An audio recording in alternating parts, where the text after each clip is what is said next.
After spending a little bit of time thinking about the title of the poem, making some associations between the word choice, and making some predictions about what the poem will be about, the next step is to go through and read the poem as a whole. As you read the poem, you want to stop and try to paraphrase each stanza. Stanza, by the way, refers to a unit of lines in poetry.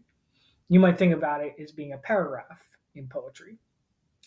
But as we go through and we read the poem stanza by stanza, we want to break down or paraphrase in our own words what it is that the poet is saying. So if we take a look at the first stanza here, Clifton writes, "The time I dropped your almost body down, down to meet the waters under the city, and run one with the sewage to the sea, what did I know about waters rushing back? What did I know about drowning or being drowned?" So thinking about this first stanza, one of the phrases that sticks out to me is this idea of an almost body.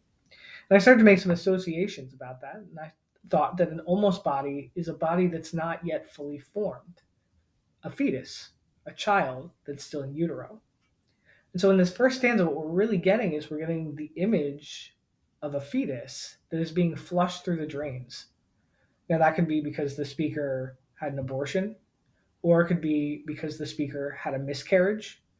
And we're left wondering if it was something that happened at home or something that happened in a medical provider's office.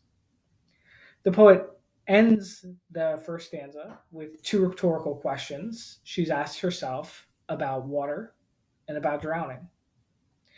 As we move forward to the next stanza, Clifton writes, "You would have been born into winter, in the year of disconnected gas and no car. We would have made the thin walk over Janice Hill into the Canada wind to watch you slip like ice into strangers' hands. You would have fallen naked as snow into winter. If you were here, I would tell you these and some other things." So in this stanza, we learn a little bit more about the poet and her situation. The child, or the child that was never born in this case, is being directly spoken to or directly addressed in the poem.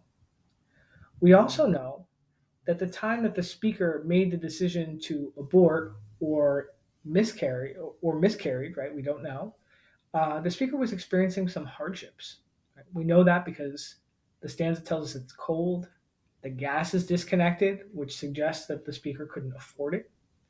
And the only other option that's given would be to give the child up to strangers, give the child up to adoption. And it seems as though there's some reluctance for the speaker to do so. It raises a question for us. We don't have an answer as to why that happens or why the speaker does not want to give the child up for adoption. But we're left to think about that. In the final stanza, the speaker continues to address the unborn child and makes a promise.